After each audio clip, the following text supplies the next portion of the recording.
مكروا ومكر الله والله خير الماكرين صدق الله العظيم।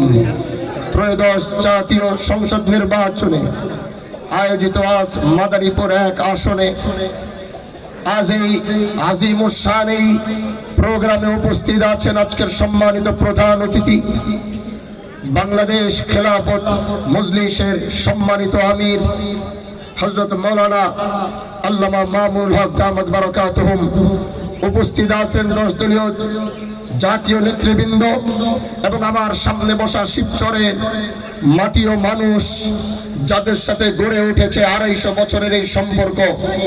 আজ আমি বেশি লম্বা কথা বলার জন্য দাঁড়াইনি, আজ আমি কোনো বড় বড় কথা বলবার জন্য দাঁড়াইনি।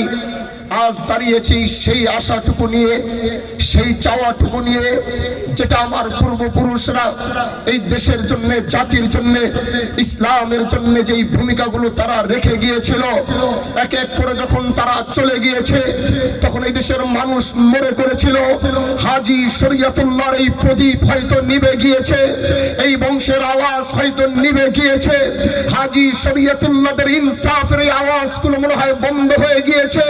তখনই আমাদের মতো হানজালারা দাঁড়িয়ে দেশ আর জাতিকে উদ্দেশ্য করে বলেছে হাজী শরীয়তুল্লাহর যে ইনসাফের আওয়াজ দিয়েছে, আজও সেই ইনসাফের আওয়াজ চলমান রয়েছে, বন্ধ হয়ে যায়। ও বন্ধু আমার, এসেছিলাম এই মাটির, যে মাটির উপরে দাঁড়িয়ে কথা বলছি, আর যে মানুষগুলো আমার সামনে কথা শুনছেন, আমি তাদেরকে বলতে চাই, আমি হানজালা 250 বছরের ঐতিহ্য নিয়ে মাটির উপরে দাঁড়িয়েছি। আমার থেকে বেশি মায়া এই দেশে কেউ আপনাদেরকে দেখাতে পারবে না। এই দেশের প্রতি হাজী শরীয়তুল্লাহর বংশধর যে ভালোবাসা, এই মাটির প্রতি বংশের যে রেখে যাওয়া আমানত, আজ সেগুলো ধারণ করার জন্য দাঁড়িয়েছি।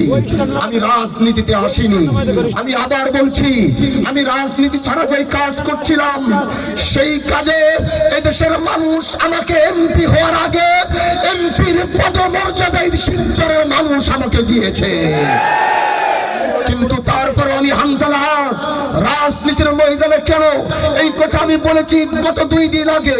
একজন মানুষ আমার হাত ধরে চোখের পানিগুলো ছেড়ে বলছে, এ ভাই হানজালা, আপনি রাজনীতিতে নামেন নাই। আমি বললাম, সে আমাকে বলছে আপনাকে রাজনীতিতে নামানো হয়েছে। আমি বললাম কিভাবে বুঝলেন? বলে এই দেশের কোন মজলুম, এই দেশের কোন মজলুম হয়তো রাতের বেলা জায়নামাজ বিছিয়ে আহকামুল হাকিমের কাছে দোয়া করেছিল, আর সেই দোয়ার বদলতে হয়তো আল্লাহ আপনাকে রাজনীতির ময়দানে এনেছেন।